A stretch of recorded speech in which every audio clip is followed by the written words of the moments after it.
ईश्वर का वचन इसलिए पढ़ने के लिए लगा देते हैं, जितना ईश्वर का वचन पढ़ोगे उतना कृपा आ जाएगी। जे उघडे होणार नाही ते असे काही झाकलेले नाही व जे करणार नाही ते काहीही गुप्त नाही।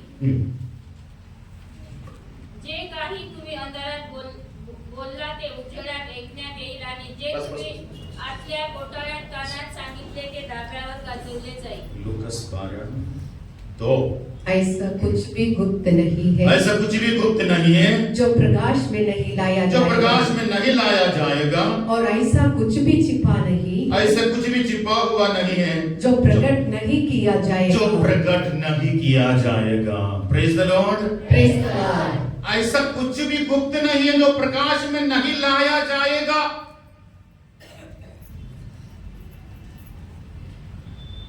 आध्यात्मिक जीवन का छल कपट के बारे में कह रहे हैं, ये आज का बड़ी दुख है। ऐसा कुछ भी नहीं है, गुप्त नहीं है जो प्रकाश में नहीं लाया जाएगा, और ऐसा कुछ भी छिपा हुआ नहीं है जो प्रकट नहीं किया जाएगा। ये पानी निकाल, थोड़ा गर्म पानी दे दीजिए बेटे, ठंडा पानी पीने से गला और खराब हो जाता है।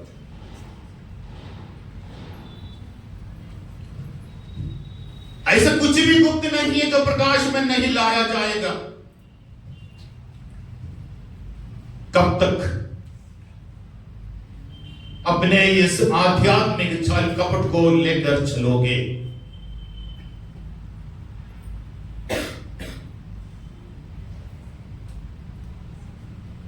कब तक हम अपने जीवन को इसी प्रकार ले जाओगे? हमारी बुलाहट एक माता का उत्तरदायित्व, एक पिता का उत्तरदायित्व, उनकी जिम्मेदारी बहुत बड़ी है, बहुत बड़ी है।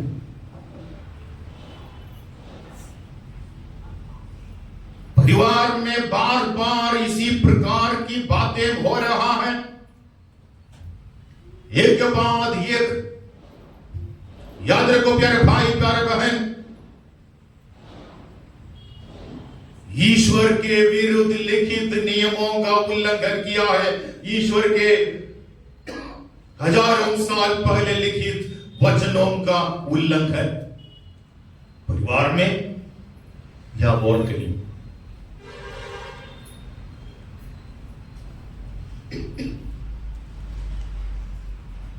इसीलिए ऐसा कुछ भी गुप्त नहीं है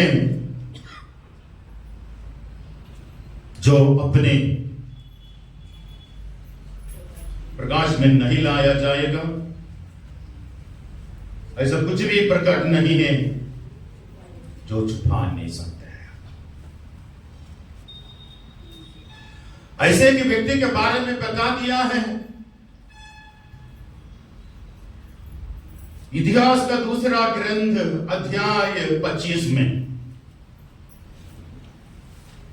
राजा अमस्या के बारे में, ईश्वर के रास्ते पर चलने वाले राजा अमस्या किस प्रकार दूर चले जाते हैं, ईश्वर से दूर, ईश्वर के वचनों का उल्लंघन।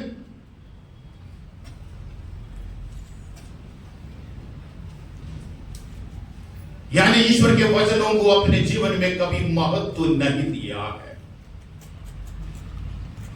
राजा अमस्या के बारे में, राजा अमस्या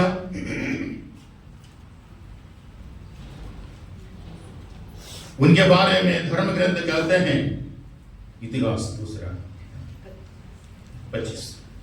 मग इस्रायलाचा राजा म्हणाला, मिखाएलाला नगराचा सुभेदार आमोस हा राजपुत्र योआश यांच्याकडे माघारी घेऊन जा। जब अमस्या राजा बना तो वो 31 ठीक है। जब उनको एक अपने जीवन में एक समस्या आ गई, शरीर निवासियों के ऊपर उसको आक्रमण करना था, और उन्होंने क्या कर दिया? आक्रमण करके विजय पाके वहां के ईश्वर ने उनको सख्त मना किया था वहां से कुछ भी लेकर नहीं आना, क्योंकि वे लोग अन्य देवी देवताओं की पूजा करते हैं। लेकिन राजा ने क्या कर दिया? सबसे पहले उन्होंने अपने ताकत पर, अपने सैनिकों पर विश्वास करने के वजह एफ्राइम से उन्होंने सेना को किराए पर ले लिया और नबी जाकर उनको बता देते हैं, अमस्या यूदा वंशियों को एकत्रित किया, सारे यूदा और बेन्यामीन के कुलों के अनुसार सहस्रपतियों और शतपतियों को नियुक्त किया। उसने उन सब की गणना की जो 20 वर्ष और उससे ऊपर के थे, तो युद्ध योग्य फल और भालाधारी व्यक्तियों की संख्या कुल मिलाकर 3 लाख थी। इसके अतिरिक्त उसने क्या कर दिया? 100 मन चांदी देकर इस्राएल से 1 लाख वीर योद्धाओं को किराए पर ले लिया। और नबी जाकर कहते हैं, एक ईश्वर भक्त ने उनके पास आकर बोला, राजा, इस्राएल से प्राप्त सेना आपके साथ न जाए, क्योंकि प्रभु ना तो इस्राएल के साथ है और न एफ्राइम के किसी संबंधी के साथ। ये सेना यदि आपके साथ जाएगी तो आप शत्रु के सामने हार जाएंगे। देख, किसको साथ लेना है, किसके साथ नहीं चलना है, ये सब हमें सीखना चाहिए। बहुत जरूरी है प्यारे भाई, प्यारे बहन। और वो पूछते हैं कि वो फिर वो 100 मन चांदी का फिर क्या होगा? नबी ने सीधे कह दिया था कि क्यों, ईश्वर में जीतने और हराने की भी शक्ति है। ईश्वर आपको इससे अधिक देगा, ईश्वर दे सकता है। वहां पे किसका प्रॉफिट है, किसका नष्ट है, ये सब नहीं देखना चाहिए। तो राजा अमस्या ने क्या कर दिया? उन्होंने फिर वहां से फिर ये सब लेकर आए, देव मूर्तियां, उनकी फिर स्थापना की। और राजा अमस्या ऐसा नहीं था, ईश्वर के रास्ते पर चलने वाले व्यक्ति थे। आखिर उसका मन मुड़ गया।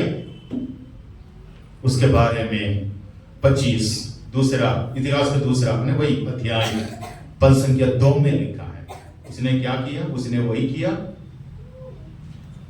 25:2 में उसने वही किया जो प्रभु की दृष्टि में उचित है, किंतु वह पूरे हृदय से ईश्वर के प्रति ईमानदार नहीं रहा। ईश्वर की दृष्टि में जो सही है उन्होंने किया, लेकिन वो पूरे हृदय से नहीं था। उसका आधा हृदय उधर, आधा हृदय इधर। जैसे हमारे कुछ कैथोलिक लोग सहूलियत के हिसाब से, जैसे क्रिसमस आते हैं ईसाई बन जाते हैं, जब दशहरा दिवाली आते हैं हिंदू बन जाते हैं। सहूलियत के हिसाब से उन लोग इधर से उधर, उधर से इधर चले जाते हैं। सही है ना? इधर है, इधर है सब, इधर के सब अच्छे लोग हैं। चलो बढ़िया, प्रेज़ द लॉर्ड, हालेलुया। तो इसी प्रकार हम विचलित हो जाते हैं, हम विचलित हो जाते हैं, इधर से उधर, उधर से इधर। यानी बड़ा होने के बाद हम लोग क्यों ऐसे बिगड़ जाते हैं, विचलित हो? बचपन में सब ठीक है, तालीम भी आते हैं, प्रार्थना में भी आते हैं, सब कुछ। बड़े होने के बाद एक प्रकार का घमंड हमारे जीवन में आ जाता है। ईश्वर का दिया हुआ वचन के ऊपर चलने के लिए, ईश्वर के नियमों का अनुसरण करने के लिए नहीं।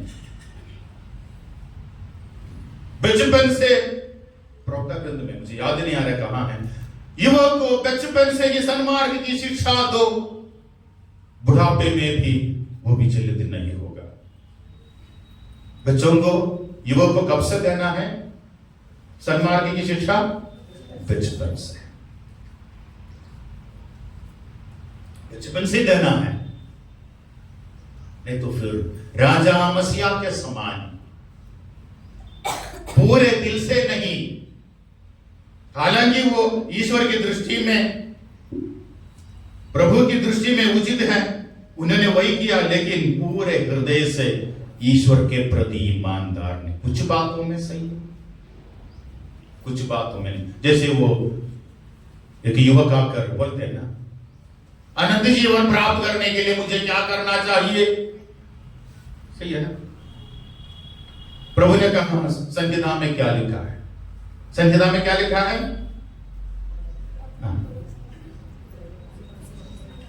प्रभु ने बोला हत्या मत करो, व्यभिचार मत करो, माता पिताओं का आदर करो, ये सब। युवक ने बोला मैं ये सब बचपन से ही करके आ रहा हूं, बचपन से ही करके आ रहा हूं। प्रभु ने क्या बोला? पहले उसने क्या पूछा? आनंद जीवन प्राप्त करने के लिए मुझे क्या करना चाहिए? प्रभु कहते हैं आनंद जीवन प्राप्त करने के लिए तुमको कुछ नहीं करना है, वो ईश्वर का देन है। तुम्हारा कोई मेहनत से तुम अनंत जीवन प्राप्त नहीं कर पाओगे। तुम क्या चाहते हो? कुछ ना कुछ करके, कुछ अच्छी बातें करके अनंत जीवन में प्रवेश करना, या जो अच्छा है सर्वशक्तिमान ईश्वर उसको हासिल करना, कौन सा अच्छी बात है? प्रभु यीशु उनको बता रहे हैं कि तुम ये मनुष्य के सामने थोड़ा सा कुछ अच्छा काम करके अच्छा बनने के लिए कोशिश मत करो, बल्कि उस अच्छाई को तुम परख लो, उस अच्छाई को तुम अपने जीवन में स्वीकार करो जो सचमुच में अच्छा है, 100% ईश्वर। उसको तुम हासिल करो, उसको तुम स्वीकार करो। और प्रभु ने क्या बोला था? उन्होंने जो किया और जो भी आज्ञाओं का पालन किया वो सब मनुष्य से रिलेटेड है ना? मनुष्य से, ईश्वर से। वो जो 5 या 6 नियम जो बताए वो सब उन्होंने जो पालन किया है, वे सब मनुष्य से रिलेटेड है, संबंध है ना? अपने भाई बहनों के साथ समाज के सामने अच्छा है, लेकिन ईश्वर के साथ तुम्हारा संबंध क्या है? What is your relationship with God? नहीं, गलत बात। कुछ ना कुछ करके अच्छा बनने के लिए नहीं। जब ईश्वर खुद आपके जीवन में आएगा तो फिर आपको और कोई चारा नहीं होगा। You have to become good. जब आप सचमुच में जो अच्छा है उस ईश्वर को जब आप स्वीकार करोगे, उस ईश्वर जब आपके अंदर में आपके जीवन में आ जाएंगे, ऑटोमेटिकली आप एक अच्छा इंसान बन जाओगे। फिर आप बुरा बनकर नहीं रह पाओगे। Praise the Lord, hallelujah. फिर आप बुरा बनकर नहीं रह पाओगे, अच्छा ही रहेगा। तो ईश्वर के वचनों पर चलना, ईश्वर के वचनों को अपने जीवन में उतारना। मूसा नबी के बारे में बता दिया है विधि विवरण ग्रंथ में, शायद अध्याय 9 अध्याय 6 से लेकर 9 तक। जो शब्द मैं आज सुना रहा हूं वह तुम्हारे हृदय पर अंकित रहे। तुम उन्हें अपने पुत्रों को अच्छी तरह सिखाओ। घर में बैठते या राह चलते, शाम को लौटते या सुबह उठते समय उनकी चर्चा किया करो। तुम उन्हें निशानी की तरह अपने हाथ पर और तावीज की तरह अपने मस्तक पर बांधे रखो और अपने घरों की चौखट तथा अपने फाटकों पर लिख दो। देख, मूसा नबी एक युग पूरा मनुष्य और ईश्वर के बीच में खड़े होकर ईश्वर और मनुष्य की सेवा करने के बाद अब नबी अपने मृत्यु के पहले बोलते हैं, सारे इस्राएल के नेताओं को अपने पास बुलाकर क्या कहते हैं? मैं जो बोल रहा हूं ईश्वर का वचन तुम्हारे हृदय में अंकित रहे। कितनी अच्छी बात है। अगर हमारे मृत्यु का समय ऐसा ना हो, आज मरेगा तो है पक्का, सब कोई डरते हैं। कितने लोग स्वर्ग जाना चाहते हैं? सब। कितने लोग मरना चाहते हैं? कोई नहीं।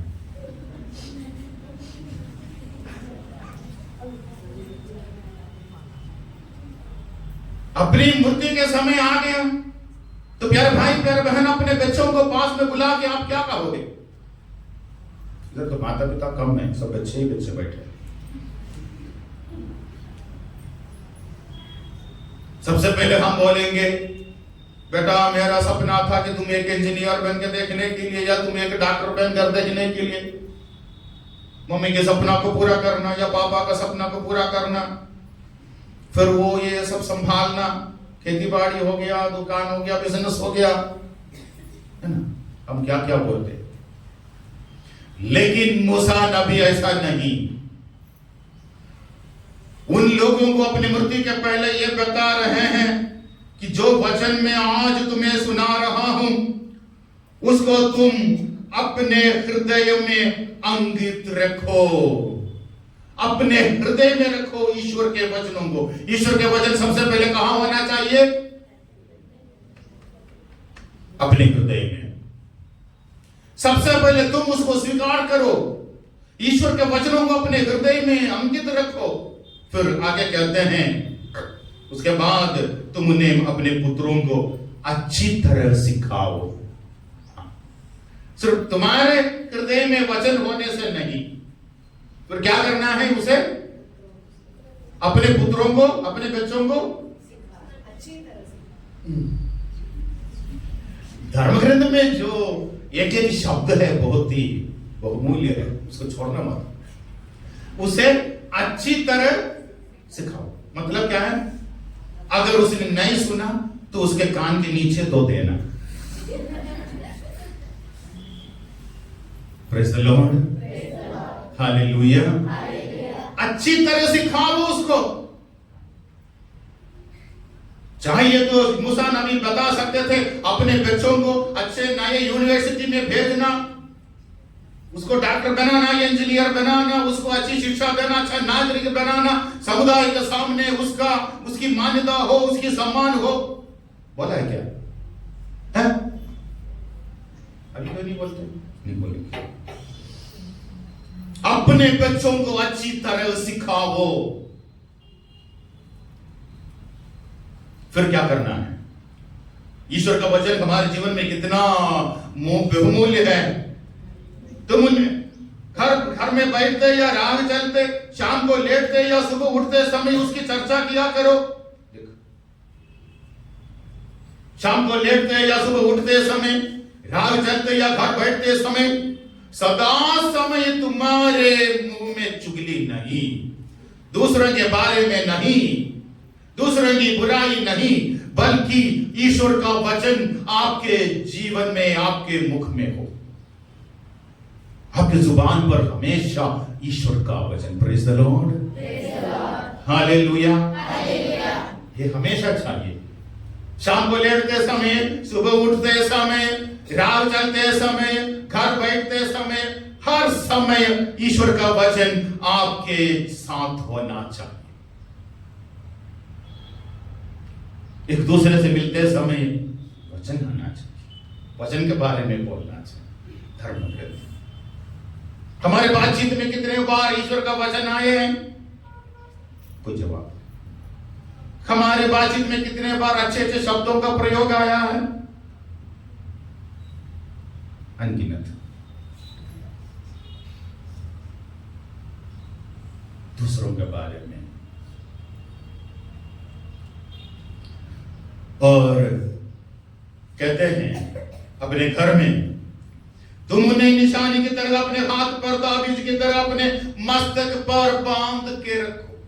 ताबीज की तरह, एक निशानी की तरह आपके हाथों में और मस्तक पर एक ताबीज की तरह उसको बांधना। ताबीज यानी आप लोगों को मालूम है, यहूदियों का पिक्चर देखेंगे तो आपको मालूम होगी पुराने जमाने में यहूदी लोग एक छोटा सा बॉक्स रहता है लेदर का या किसी चीज का, उसमें बाइबल का धर्म ग्रंथ का कुछ वचन लिखे उसमें डाल देते हैं और उन लोग उसको मस्तक पर ऐसे बांध देते थे, ये दिखाने के लिए कि उन लोग ईश्वर के वचनों का पालन करते हैं। इसीलिए प्रभु यीशु फरीसी और शास्त्री के विरुद्ध बोलते थे, तुम लोगों ने अपने ताबीज को चौड़ा कर दिया है, अपने पोशाक का जो ना वो सब इन्हें लोगों को दिखाने के लिए कि हम बड़े भक्ति वाले हैं, हम बड़े संत हैं, दिखावे के लिए। बल्कि ईश्वर का वचन यहां पर नहीं, बल्कि ईश्वर का वचन हमारे हृदय में चाहिए। तुम एक निशानी की तरह हाथ में, उसको एक ताबीज की तरह मस्तक में, घर के चौखटों पर, हर घर के फाटक पर, हर जगह ईश्वर का वचन। कहने का मतलब है हमेशा हर जगह में ईश्वर का वचन होना है। हाल ही में मैं ब्रदरों के लिए रिट्रीट दे रहा था, तो वहां पर सुबह के समय ये ब्रदर लोग, कम से कम 15-20 ब्रदर लोग हैं, बहुत बड़ा कैंपस है, वो कैंपस में करीब आधा घंटा जोर जोर से ईश्वर का वचन पढ़ते हैं। पूरे ब्रदर लोग घूम घूम के जोर जोर से। तो मैं फादर एक्टर से पूछा कि ये क्या बात है, तो बोले कि फादर जी ये कई सालों से हम लोग इसका प्रैक्टिस कर रहा है, आधा घंटा कम से कम सारे ब्रदर लोग पूरे कैंपस के अंदर जोर जोर से बाइबल पढ़ेंगे, ईश्वर का वचन। उस ईश्वर का वचन सारे अंतरिक्ष में गूंजता रहेगा। आप लोगों को मालूम है कभी कभी किसी किसी चर्च में जाते समय हमें प्रार्थना करने का मन करता है ना? किसी किसी चर्च, कोई पुराना चर्च भी होगा या नया चर्च, किसी किसी चर्च में, पूरे चर्च में नहीं।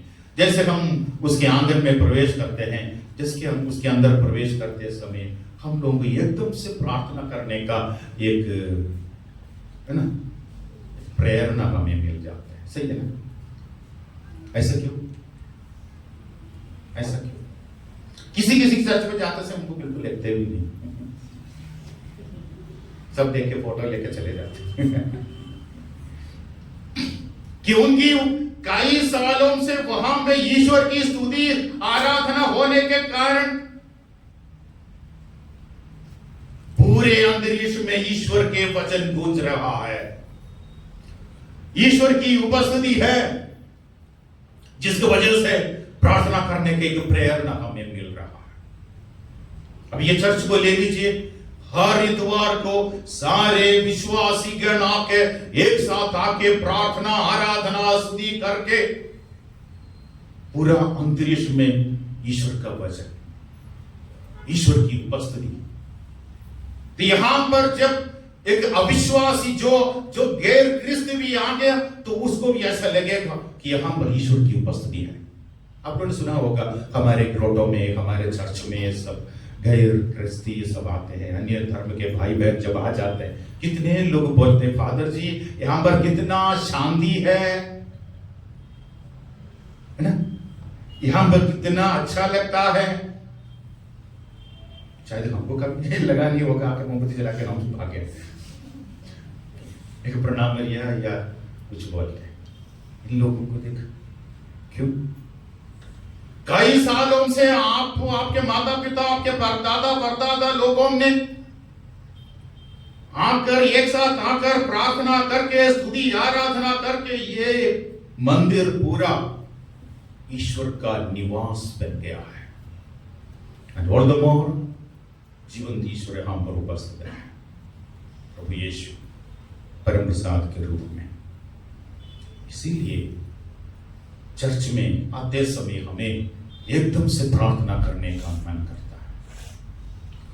मेरा कहने का तात्पर्य प्यारे भाई प्यारे बहन, इसी प्रकार आपको क्यों वही भावना नहीं आते हैं जब आप अपने कमरे के अंदर जाते समय इसी प्रकार प्रार्थना कर सकते हैं।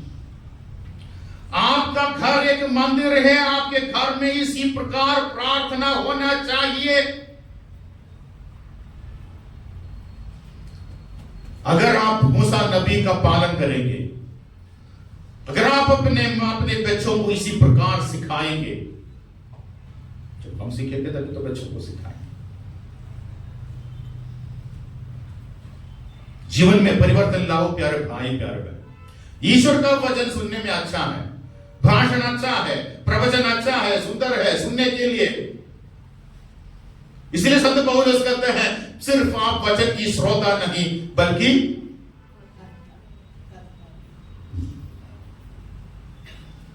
सिर्फ श्रोता नहीं,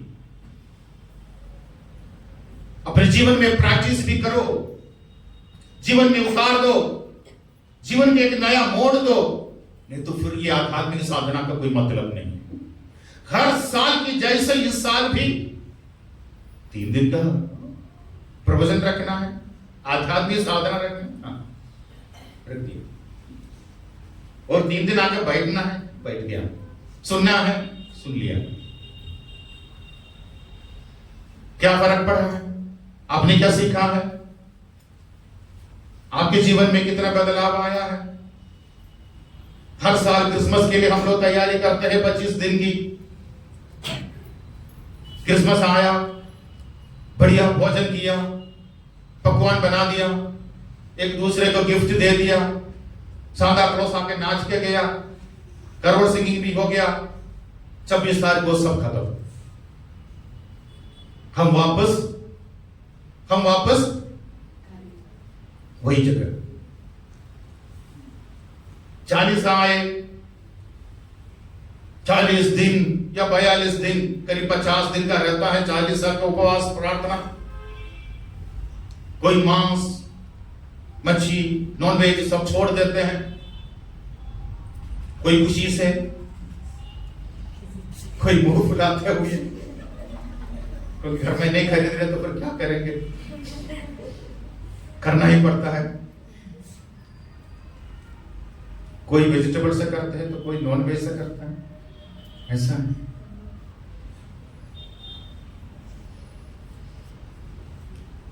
और उस समय भी शुक्रवार को बुधवार को सब क्रूस के रास्ता प्रवचन है ना, फिर कलीसिया आपको बार बार याद दिलाते हैं उपवास प्रार्थना भिक्षादान, है ना। तुम उपवास करते समय ऐसे उपवास करो ताकि किसी को पता ना चले, है ना। उस दिन सिर में तेल लगाओ, फ्रेश होकर आओ, किसी को पता ना चले। दान देते समय तुम्हारा बाएं हाथ को पता ना चले कि तुम्हारा दाएं हाथ क्या कर रहा है, गुप्त रीति से करना सही। प्रार्थना करते समय अपने कमरे में जाके द्वार बंद करके एकांत में प्रार्थना करो। शास्त्रियों और फरीसियों के समान चौराहों पर खड़े होकर नहीं, लोगों को दिखाने के लिए नहीं। ये सब हमको सिखाया जाता है 40 के समय में, कैसे प्रार्थना करना, कैसे उपवास करना, कैसे भिक्षादान देना। 40 दिन का उपवास तपस्या, उपवास सब करने के बाद आखिर हम लोग वही पुण्य सप्ताह में प्रवेश करते हैं। पुण्य बृहस्पतिवार, पुण्य शुक्रवार, ईश्वर के साथ सब खत्म।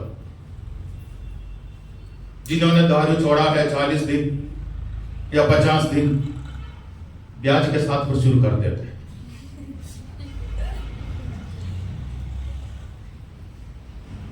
जिन्होंने खरा गुटखा सब खाना बंद कर दिया था, वो सब वापस आ गया, सब वापस आ गया।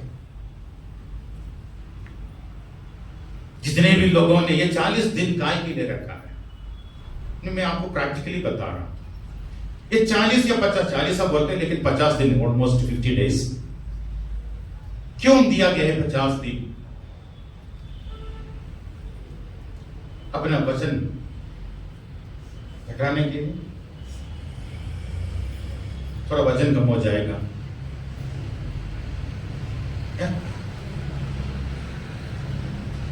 अपने दुर्वासनाओं को, अपने पाप की वासनाओं को हम लोग दमन करके, प्यारे भाई प्यारे बहन, जब 50 दिन जब आप पाप से दूर रहेंगे, इस प्रकार के नशीले पदार्थों से जब आप दूर रहेंगे। बार बार हमारे जीवन में जो आदत बन गया है, जो पाप, उन सब पापों से दूर रहकर 10 दिन, 20 दिन, 40 दिन, 50 दिन तक, ताकि ईश्वर के, प्रभु यीशु के पुनरुत्थान में एक नया प्राणी बनकर, एक नया जीवन प्रभु के साथ हमारा भी पुनरुत्थान हो रहा है, by becoming a good person। उनके साथ हम मरेंगे और उनके साथ हम पुनर्जीवित। वो पुनर्जीवन का मतलब है becoming a good person, becoming a new person, एक नया व्यक्तित्व, एक नया व्यक्ति हम लोग बन रहे हैं। 50 दिन के बाद वो आदमी नहीं है जो 40 दिन पहले शुरू किया था। पुनरुत्थान के पहले 40 शुरू होने के पहले मुझ में हर प्रकार की वासनाएं थी, चोरी करने का, व्यभिचार करने का, अश्लील बातों को देखने का, टीवी मोबाइल वगैरह का मिसयूज करने का, बहुत कुछ आदत था। लेकिन 50 दिन के बाद मैं वो आदमी नहीं रहा। Now I am resurrected with Christ as a new being। मैं ईश्वर के साथ एक नया जीवन प्राप्त किया है, मैं एक नया मनुष्य बन गया। ये मतलब है। हर साल कलीसिया हम लोगों को ऐसे तपस्या का जीवन देने का, ना कि मुश्किल से हम करें उसके बाद फिर वापस उसी में आ जाएं। कितने लोग हम लोग ना, कितने बार रिट्रीट में भाग लिया है, सही है ना, रिट्रीट में भाग लिया है। इस रिट्रीट में जाते समय अच्छा लगता है, पोटा जाओ या कहीं पर भी आप जाइए, 5 दिन का रिट्रीट, फिर वापस आके लोग बोलते फादर जी हमें वापस आने का मन नहीं कर रहा था। अच्छी बात है बेटा। फिर क्या हो जाते हैं 1 हफ्ते बाद, 1 महीने बाद क्या हो जाता है? वहीं के वहीं वापस। क्यों? ईश्वर का वचन हमारे जीवन में जड़ क्यों नहीं ले रहा है? उस दृष्टांत में है, बोले वाले का दृष्टांत।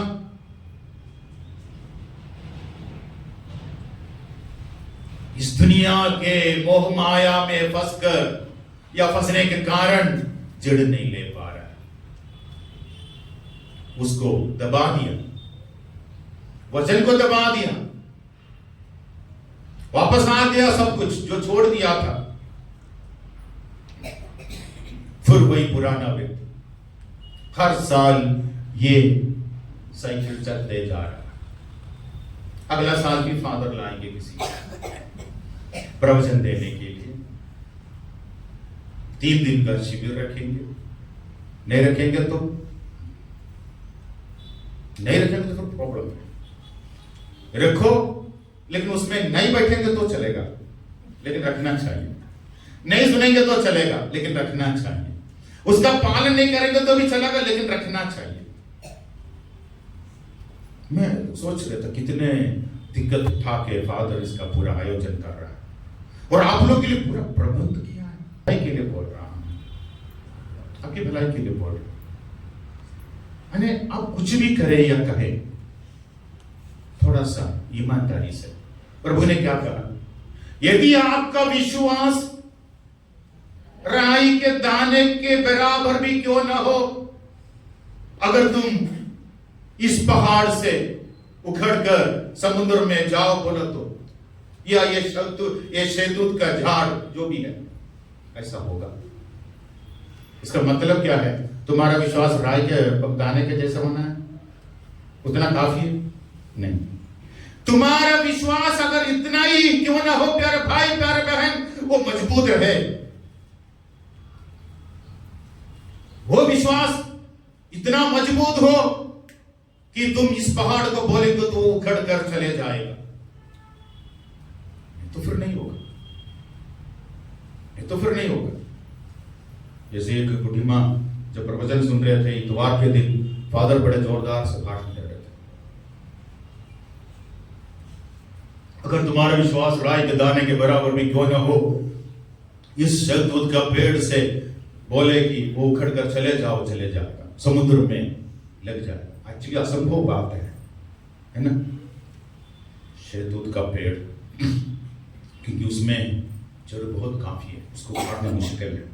वो लगाया जाता है to stop the soil erosion, यानी मट्टी का बहाव को रोकने के लिए ये झाड़ लगा, क्योंकि कम से कम 200 मीटर तक इसका जड़ फैलता है। जहाँ पानी है कुआ, उसके आसपास में कोई नहीं लगाते ये सब, उसको उखड़ना बड़ा मुश्किल है, असंभव। दो बातों की प्रभु ने बताया वहां। और दूसरी बात है, समुद्र में लग जाओ, समुद्र में झाड़ लग सकता है। असंभव बात भी संभव में बदल जाएगा यदि विश्वास। संत इग्नेशियस लोयोला को उनके मन परिवर्तन के लिए पूरा बाइबल का जरूरत नहीं पड़ा, पूरा धर्म ग्रंथ का कोई जरूरत नहीं, सिर्फ एक ही वचन उसको मिला था, है ना। अगर आपने सारे संसार को प्राप्त कर लिया और आपकी आत्मा खो गया तो फिर से आपको क्या लाभ है। इग्नेशियस का मन वही परिवर्तित हो गया। Praise the Lord. एक ही वचन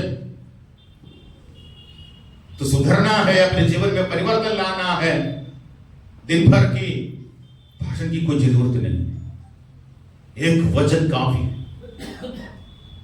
एक वचन काफी है जो आपके जीवन को आप बदल सके। तो कहने का तात्पर्य प्यारे भाई, प्यारे बहन,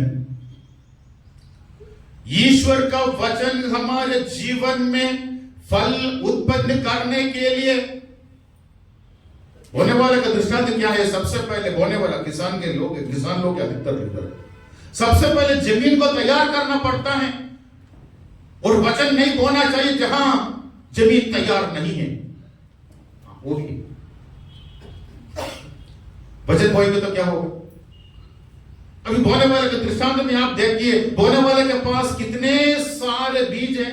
आपको मालूम है बीज क्या है, किसान कौन है, खेत क्या है, ये सब वहां में विवरण किया गया, मैं उतना डिटेल में नहीं जा रहा हूं। उनके पास कितना बीज है। कोई किसान बोते हैं क्या कांटों के ऊपर, पथरीली भूमि में, रास्ते में। फिर आपको क्या लग रहा है, ये जो किसान के बारे में बता दो बेवकूफ है?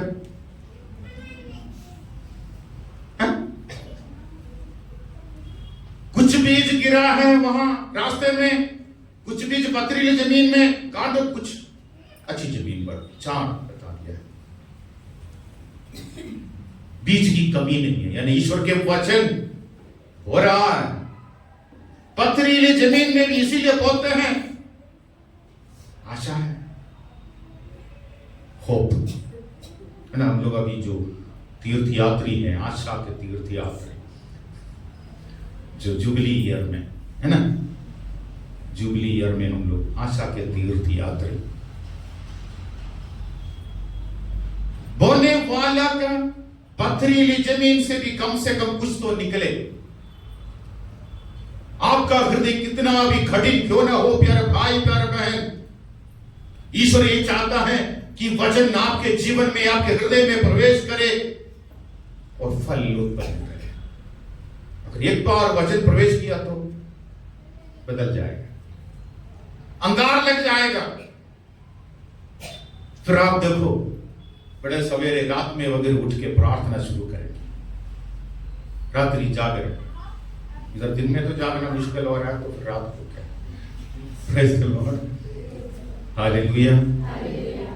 फिर आप लोग प्रभु के लिए, ये ईश्वर के वचन की महत्व। इसीलिए बार बार कहते हैं कि ईश्वर का वचन पढ़ो। बच्चे लोग पढ़ाई के पहले ईश्वर का वचन निकाल के पढ़ो, पढ़ने के लिए बुद्धि मिल जाएगी, पढ़ाई में आप तेज हो जाओगे।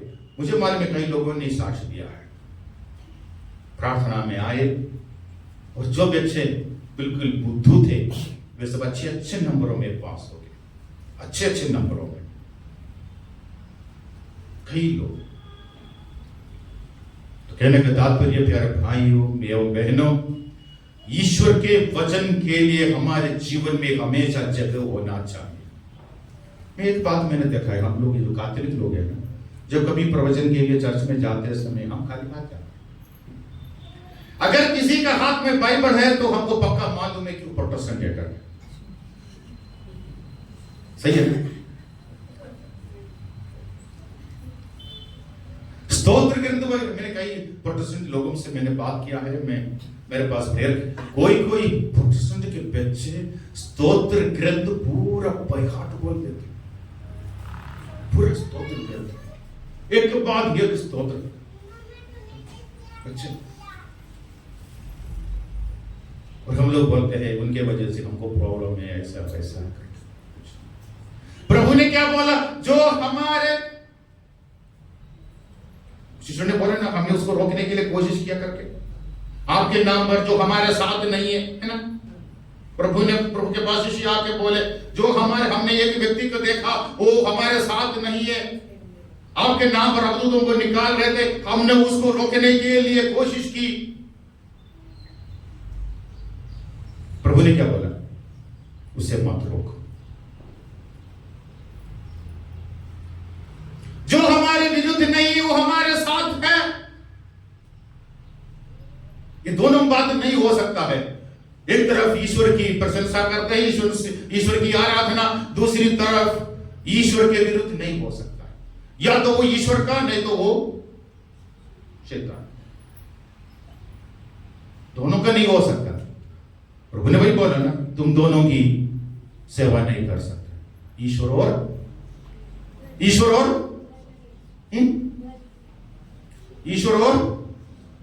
जोर से बोलो, सही है।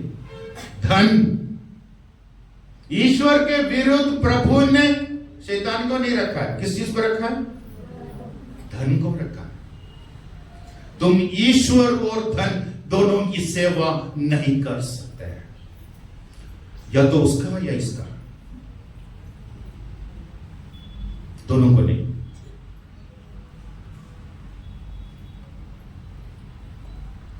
भाई प्यारे भाई एवं बहनों, मूसा नबी कहते हैं कि जिस प्रतिज्ञा देश में तुम जा रहे हो, वहां पे अगर तुम लंबी आयु तक रहना हो तो तुम्हें ईश्वर के नियमों का पालन करना है, ईश्वर के वचनों के अनुसार अपना जीवन बिताना है, ताकि भविष्य में तुम्हें और तुम्हारे आने वाले पीढ़ी को जो सुख, जो शांति, जो समृद्धि में देने वाला हूं, वो सब उनको मिल सके। Praise the Lord, hallelujah. कितने बार प्रभु ने बोला, अन्य जातियों से तुम विवाह मत करना। तुम वहां पे जाते समय उनकी देवी देवताओं की पूजा का अनुकरण नहीं करना, उनके पूजा पाठ में तुम भाग नहीं लेना, उनके देव मूर्तियों की आराधना नहीं करना, उनके बीच में से किसी की शादी ब्याह नहीं करना। लेकिन इन लोग जाके पूरा वही किया जो ईश्वर ने मना किया है, तभी तो पूरा प्रभात हो गए।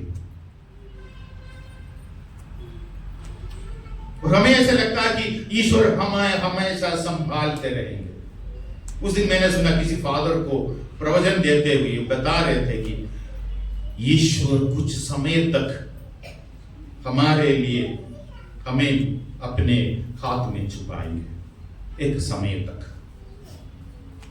बाद में छोड़ देते, बर्बाद होने के लिए हमारी आत्मा नष्ट हो जाते हैं। बड़ी अफसोस की बात है प्यारे भाइयों, बड़ी अफसोस की बात। इसीलिए कहने का तात्पर्य प्यारे भाइयों में बहनों, जो कोई भी ईश्वर के वचनों के अनुसार जीते, ईश्वर के वचन अपने जीवन में इसी प्रकार संजोए रखते हैं जैसे माता मरियम के समान, उनके जीवन में, मैं ये नहीं बता रहा हूं कि उनके जीवन में कुछ नहीं होगा, कोई कठिनाइयां नहीं आएगी, कोई किसी भी लेकिन बहुत ये गलत बात है। ईश्वर ने किसी को बुलाया और कभी उनके जीवन में कभी दिक्कत नहीं आएगी, कोई परेशानी नहीं होगी, तो गलत बात है, तो गलत बात है। कभी ऐसे नहीं देखना चाहिए। दुख होगा, संकट होगा, प्रभु ने क्या बोला, देखो यदि तुम मेरा शिष्य बनोगे तो क्या क्या बीतने वाले उसको मालूम। मैं तुम्हें भेड़ियों के बीच भेड़ों के तरफ भेजता हूं।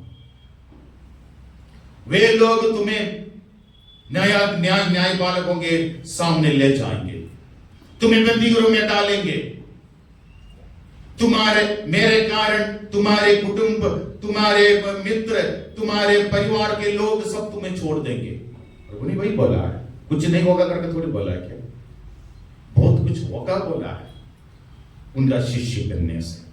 लेकिन तुम्हारे एक बाल भी नष्ट नहीं होगा, तुम्हें कुछ नहीं होगा,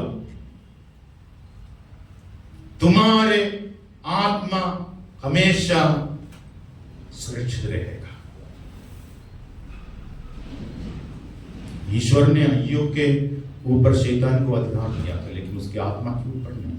सही है ना, शरीर पूरा गल गया था, उसकी आत्मा नष्ट होने नहीं दी, क्योंकि वो धर्मी था। उसके बाद में से वापस आया, सबको मालूम भी है, सब कहानी हमें मालूम।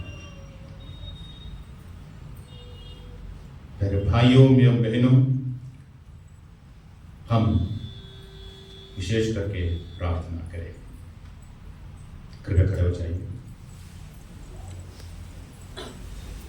हाथ जोड़ के ईश्वर के सामने हम लोग प्रार्थना में रहे, आंखें बंद करके।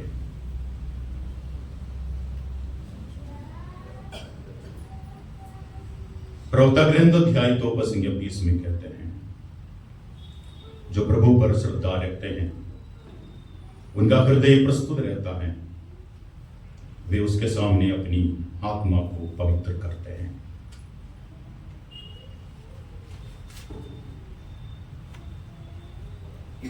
हाँ प्रभु,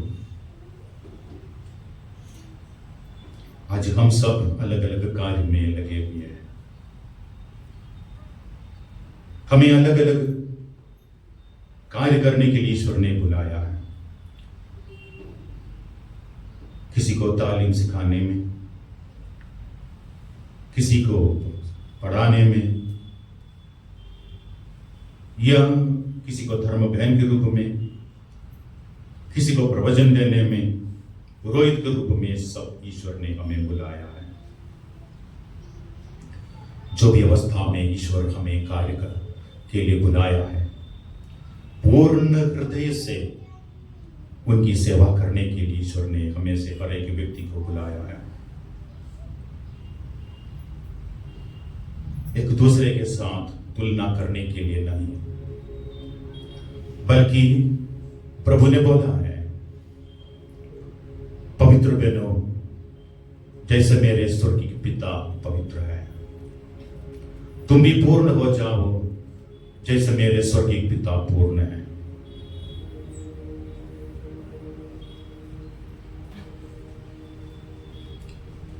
हे सर्वशक्तिमान शाश्वत ईश्वर, आज मेरी आत्मा की अवस्था क्या है?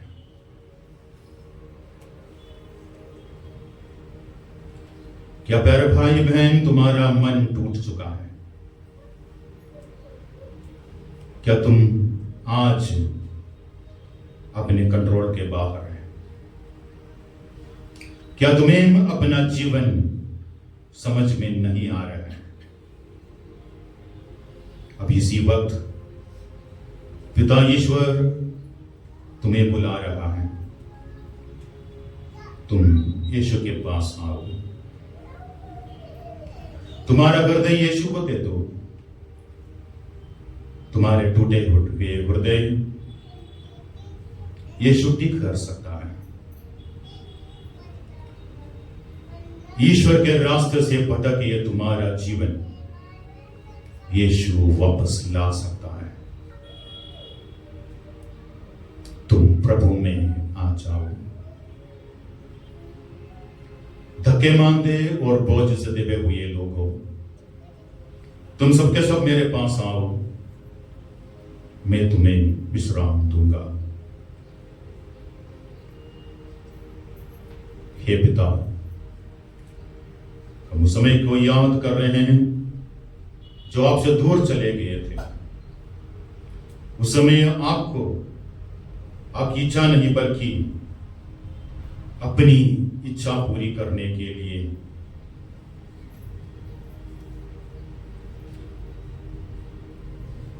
हमने कोशिश किया है और हमारा पूरा जीवन उसमें चले गया है।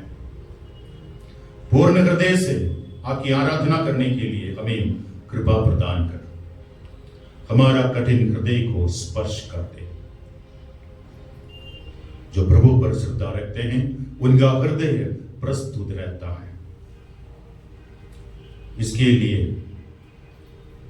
अभिषेक दीजिए प्यारे प्रभु।